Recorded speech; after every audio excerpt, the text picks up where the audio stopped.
Hello friends, ఈరోజు బాగా viral అయిన దుబాయ్ టీ బ్రెడ్ ఎలా తయారు చేసుకోవాలో చూపిస్తాను. చాలా టేస్టీగా ఉందండి, డెఫినెట్గా ట్రై చేయండి. సో దానికోసం ఫస్ట్ ఇక్కడ నేను స్టవ్ మీద పాలు పెట్టుకొని పాలు విరగ్గొట్టుకోవాలి.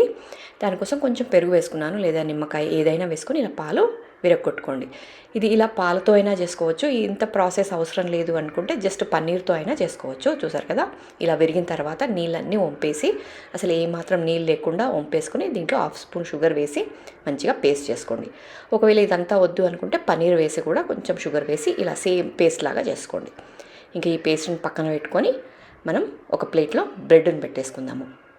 ఇలా బ్రెడ్స్ని పెట్టేసుకొని ఒక బ్రెడ్కి మనం రెడీ చేసుకున్న పేస్ట్ బాగా పూసుకోండి, కొంచెం ఎక్కువగా పూసుకోండి. సో కొంచెం థిక్గా మన పేస్ట్ అనేది పెట్టేసుకోండి. సో ఇలా పేస్ట్ పెట్టుకున్న తర్వాత దాని మీద ఇంకొక బ్రెడ్ వేసి,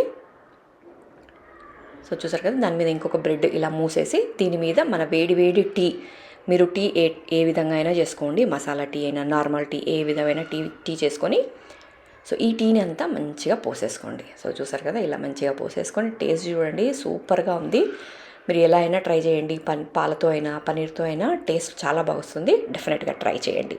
ఇక మరిన్ని వీడియోస్ కోసం మన ఛానల్ని సబ్స్క్రైబ్ చేసుకోండి. ఇలాంటి మంచి మంచి రెసిపీస్ నేను రెగ్యులర్గా పెడుతూ ఉంటాను, కాబట్టి తప్పకుండా ఛానల్ని సబ్స్క్రైబ్ చేసుకోండి. అలాగే మీకు ఈ వీడియో నచ్చితే ఒక చిన్న లైక్ మాత్రం తప్పకుండా ఇవ్వండి.